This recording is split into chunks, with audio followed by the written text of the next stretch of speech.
this deck the easiest way to get into the Pokemon TCG? This is the Charizard League Battle Deck. It's just come out earlier this month. I had it on pre-order. I was an excited boy.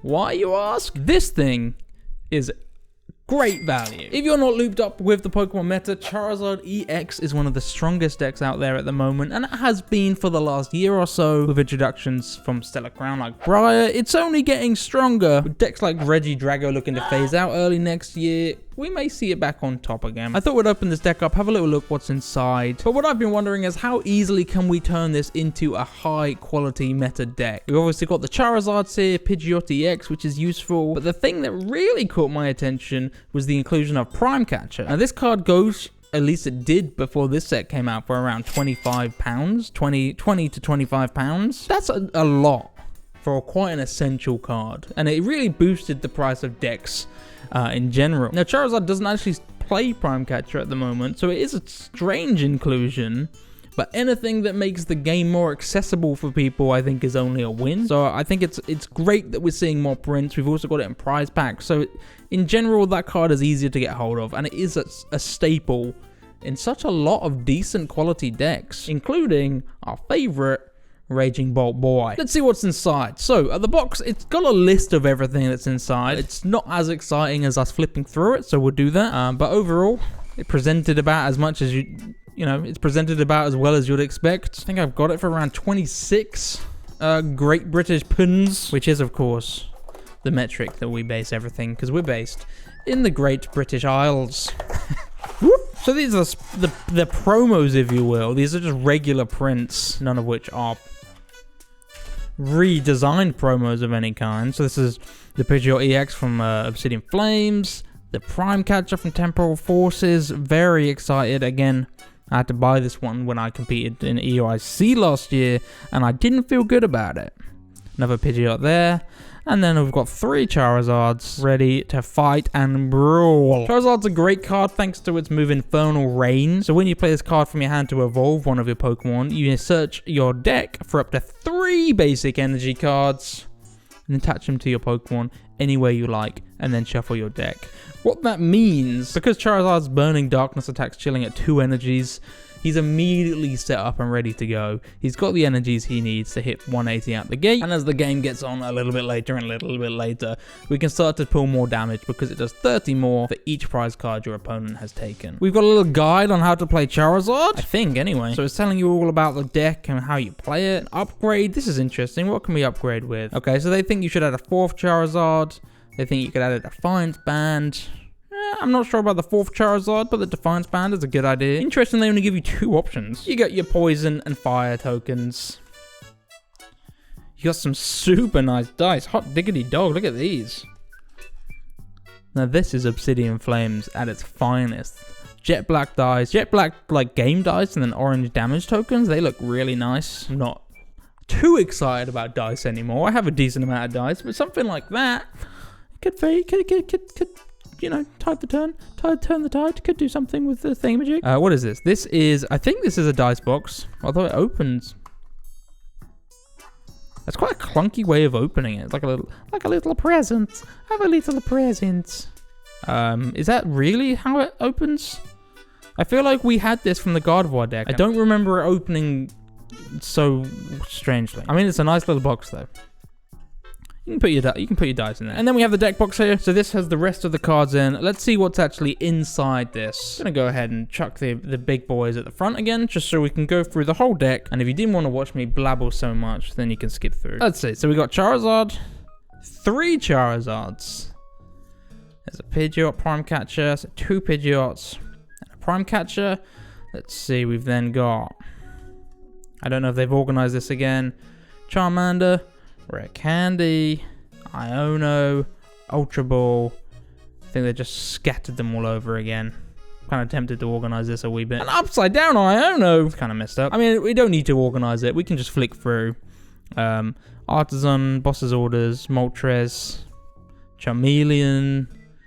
We've got Basic Energy, Technical Machine Evo, so that's pretty useful. Pidgeottos. Professor's Research, buddy. So that's useful for getting your Charmanders out on the bench, even your Pidgeys as well. Arven. Fire Energies, Charmeleon, Super Rod, Switch. There's a Defiance Band already in it. That's interesting that it said upgrade. I guess maybe they're suggesting to put another one in. Not entirely sure on that one. Moltres, Boss's Orders, more Fire Energies. Pidgey. Artazon, Arven, Pidgey, Ultra Ball, Buddy again, Charmander, Charmeleon. So that's pretty good. We got a pretty good, decent starting deck there. I lost the box, but you can see the numbers in the box. I'll bring it back up. So for reference, we got 3 Charizards, 3 Charmeleons, 4 Charmanders, 2 Pidgeot EX, 2 Pidgeotto, 3 Pidgey, 3 Moltres. Trainers, we got 4 Iono, 2 Arven, 2 Boss's Orders, 2 Professor's Research, 2 Artisans, 4 Buddy Poffins, 4 Rare Candies, 4 Ultra Ball, 1 Prime Catcher, 1 Super Rod, 1 Switch, Technical Machine Evolution, and 1 Defiance Band. There's also 10 basic energies. So there we have it. It's a pretty viable deck out of the box, but what if you wanted to upgrade this further? Well, I have some thoughts. We've had a little look at some of the top decks at the moment, and we've got some suggestions. I will put a deck list in the description of some kind via Limitless. So if you want to follow one verbatim, you are welcome to. But I thought just a general overview of what's happening with this deck in the current meta, and what cards we should be considering adding or switching up to make this deck even more viable competitively. This is where I need my notes. One of the biggest changes we have to this deck is the addition of Dusclops, Dusknoir, and Duskull. These were added from Shrouded Fable, and they essentially allow you to put extra damage. Dusclops and Dusknoir both have the ability Cursed Blast. For Dusclops, you may essentially sacrifice itself and put 5 damage counters on one of your opponent's Pokemon. For Dusknoir, it's the same but 13 damage tokens instead. This is especially useful for a couple of reasons. So Burning Darkness, as we mentioned, is going to do more damage for each prize card your opponent has taken. If you're sacrificing your Dusclops or Dusknoir to do extra damage, that's also letting your opponent take an extra prize card. So it's a single prize card, so it's not the end of the world for you because you're probably going for EXs and get doubles, but it does mean that you're hitting a 30 extra damage, which puts you at a minimum of 210, which will handle things like Ogapons, Phesantipides, and that's not even including the Curse Blast damage as well. So if you wanted to stack that, you could do at least 260, so that's Raging Bolt gone. So there's a decent chunk of combos you can do with that. Briar is another strong introduction from Stellar Crown, which isn't in this deck yet. You can only use it if your opponent has exactly 2 prize cards remaining, which means if they have 3 prize cards and you Curse Blast, that puts them down to 2 in that threshold, which means you can then get an extra prize card when you knock out with Charizard because he's a Terra Pokemon. If you hit Dusknoir 130 on like a baby Pokemon, you could get 4 prize cards. If they have less than 140 HP, maybe even you've damaged them previously, 4 prize cards in one turn. I mean, that will change a game, honestly. So Dusknoir, Dusclops, and Duskull are great inclusions. It seems like most people are running a couple of Duskulls and then 1 Dusclops and 1 Dusknoir each, but you can play around with that, see what works with you, but definitely worth thinking about. Pheasantipity EX is another great addition from Shrouded Fable. It's running in most decks at the moment because it's super powerful. It lets you draw 3 cards if one of your Pokemon was knocked out last turn. Getting cards in your hand is important, so having the extra draw is super useful, especially in higher level play when you're kind of trading off KO for KO for KO. A lot of people aren't the biggest fan that this card even exists, but it's here, we might as well use it to our advantage. Counter Catcher is going to be another useful card to add. This is going to let you swap out one of your opponent's Pokemon, assuming they have more prize cards left than you do. Can work with Dusclops or Dusknoir to make them take an extra prize card last minute and then counter catch a Pokemon in that you can then one-hit KO. You could win a game like that, or you could just get a decent advantage. It's an item card, so it means you don't have to use your supporter to actually swap out your opponent's Pokemon. And that brings me to another point. We have already mentioned that Prime Catcher is a great A-spec card. It's worth a decent chunk of money, and that adds to the value of this deck. However, whilst Prime Catcher does run in a lot of decks, Charizard just isn't one of those. We're seeing Unfair Stamp used a lot. Some people use Maximum Belt to do a 50 extra damage. So Prime Catcher could probably come out. You can use it in a different deck. I have one in Raging Bolt, for example. Prime Catcher seems to be one of the only really expensive A-specs, so you can pull in a Maximum Belt, for pretty cheap. But Unfair Stamp is also super cheap. I have a couple of those lying around. I'm going to chuck Unfair Stamp in this one, try and make Charizard as formidable as possible. So definitely worth having a little swap out on that. A couple of other notable mentions. Night Stretcher is great. You can pull a basic energy out from your discard pile, or you can pull out a Pokemon, so you can get one of your Dust Goals back if you need to. If you need to combo again and you've used your Super Rod, you can pull it back out straight into your hand. It's pretty versatile, especially as a lot of these decks seem to be running not that many energies. So if you blow all your energies early on, chances are you've lost the game already. But Night Stretcher, pull one back in, see what you can do. Lost Vacuum is also a great addition. Good for Gardevoir. You can Lost Vacuum out the Bravery Charm. Terrapagos, you can Lost Vacuum off their areas. There's areas...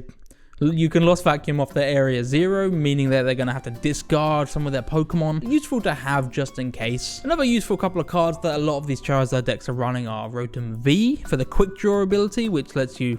It's not called Quick Draw. What's the Rotom V one called? Instant Charge ability, which lets them draw 3... Is it 3? Which lets them draw 3 cards, but also ends their turn. It's a great way to get a lot of cards in your hand early on in the game. Another similar one is Forest Sealstone.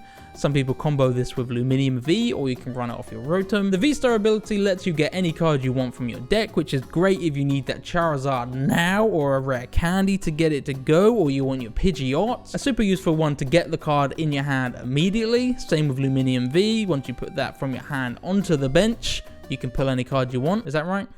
Supporter. You can then find a supporter from your deck. Arven, pull whatever you need. Boss's Orders. A lot of these things are useful in getting your deck running quicker, but not imperative if you're not trying to be the very best like no one ever was. Now you might be thinking, how do I put all these extra cards in my deck?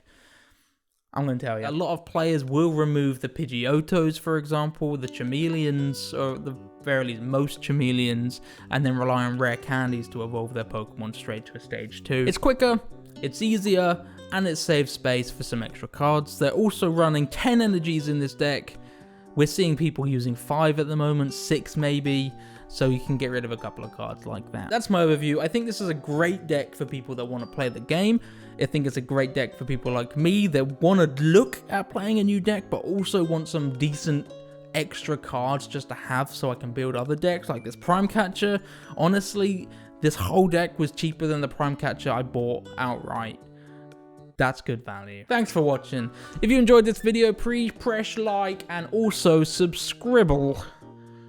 Here's a video you might enjoy. And here's a playlist of more Pokemon cards unboxing. Trainer Toolkit, is it good? Could be.